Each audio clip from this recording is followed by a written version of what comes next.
Dad's with me today. He's over here marking up logs. I'm going to let him get a head start on me marking up. And 548.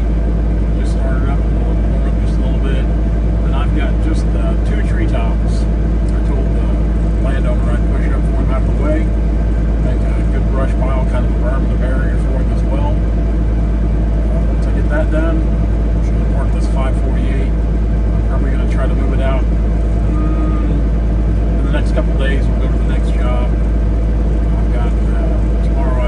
I've got a meeting for an upcoming project. Hopefully for an upcoming project, which will. I kind of teased about that in one of last week's videos, but hopefully we'll know more about that after tomorrow. It's kind of a unique deal. It's something. Of course, it is forestry related, obviously, but it's not something I've really ever done or. I don't know if I'll ever get the chance to do again. That's why it was such a unique opportunity. I said, yeah, we'll take a shot at it. So, kind of exciting. We'll see what happens, where that goes. But for now, this thing is getting warm. We'll go ahead and raise the blade and the grapple. Go push some tops.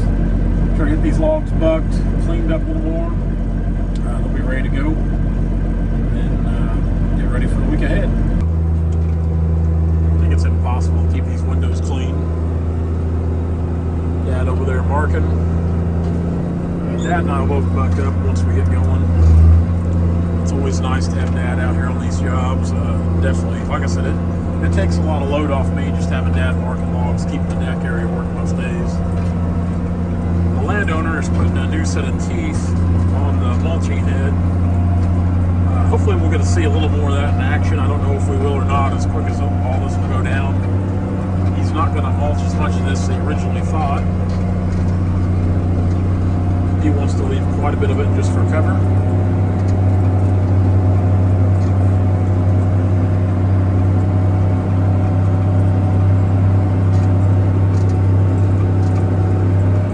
I don't even know what some of these buttons do. This one here, I don't know. That one there, I don't know. I just don't touch them. If I don't know what they do, I don't touch them. So the treetops in question are the first one I pushed or cut yesterday. Sorry. That's where he started the mulching. He stopped mulching because he said the knives were just about shot. He sharpened them yesterday morning, I seen. And again, I don't know much about mulchers or the dynamics of them or how they work. I believe this gentleman does quite a bit of mulching. It's a side gig for him, but I think he stays pretty busy with it. But from what I've seen, even with dull knives, I mean, it seemed to make pretty quick work of it, I thought.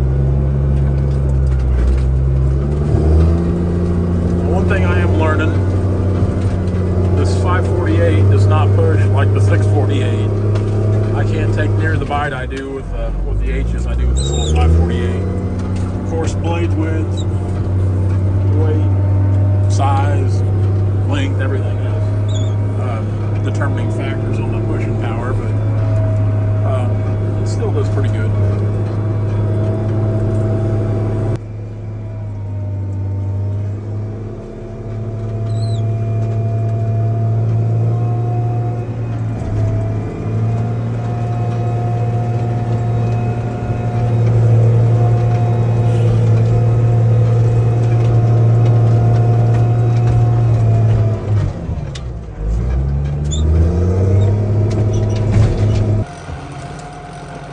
Start of the week. Yesterday I had to be up north to see about a project I'll talk about in a few videos to come. Meetings with some corporate people on that. Today, back here at Liberal, Missouri. Kevin is running the H for me today. He had the day off from his normal job. He's dragging some logs for me and Dad. Dad's on the deck bucking. And it really does speed things up having a guy out here running the skidder while I cut. It's nice. I ain't got a little bit of action. There we go. We can work from there. Rough little thing. Definitely saves me some time having somebody on the skidder dragging behind me. Kevin, you know, he's, like I said, he's kind of here on his day off. Even though he's slow, he's super cautious about things. And that's important too. We always pride ourselves on how nice our equipment is. because we don't get on there and just run into the ground or rip and tear around on it. We take pretty good care of our stuff, and it shows. I like to think it shows. It's important to have good equipment that you can depend on day in and day out. Here he comes right now. I got one hung up here. I've got another one out there cut off. He can grab those. That'll about have us finished on this little block right here. We're gonna go back up on the hill and work our way back to the north. Now there's a ditch right here, and there's several good trees on the other side of this ditch. On the other side of the creek, a lot of good trees, but we're trying to cut it in blocks. That way we don't miss anything, and go over it real thorough, kind of get this stuff that needs to come out. Have a good harvest. Crooked little thing, isn't it? That top's just real low-grade lumber. I mean, real low-grade. But you guys that know me know I don't like to waste anything. Once we cut it, I like to utilize everything we can. We're gonna set right here. Kevin's got one more out there. I got it cut off. It's just there ready to go. Social media is such a powerful and interesting tool.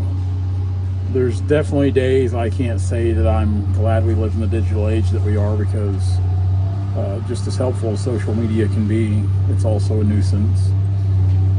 Case in point, over the last few years, I've met so many great people through social media, whether it be our YouTube channel, our Facebook page, Instagram page, our TikTok outlet. Just it's a great way to connect with good people. And yeah, I mean, like I said, I've met a lot of great people I've become friends with along the way, not just clients but actual friends.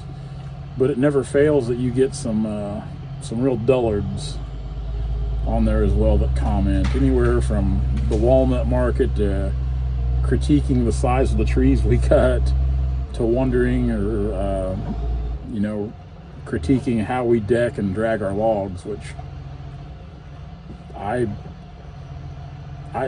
don't even comment on it. I just kind of look back and laugh.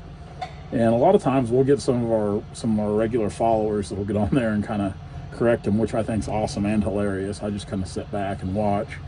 But it amazes me. People get on there and they'll be like, well, if the walnut market's bad, why are people still cutting it? You know, if the walnut market's bad, maybe you've talked to the wrong logger. We've still got good outlets for our walnut. We've always got good outlets for our walnut. Now, sometimes that'll fluctuate up and down, but bad, not at all. Not at all. We've still got good markets. As far as the size of the timber we cut, we pride ourselves in forest management. I haven't talked on it yet, but you know, late last year I obtained my master logger certification in Missouri, which I'm extremely proud of that. But one thing, as a master logger, and is just representing my company in general, we pride ourselves on good forest management and only selective harvesting timber. So I don't know what these giants are in the world where you're cutting, but I like to think we're doing a pretty good job of thinning on our part. And then you get people who just want to, how we deck or drag our logs or what we're doing there, which I wouldn't worry too much about what we do.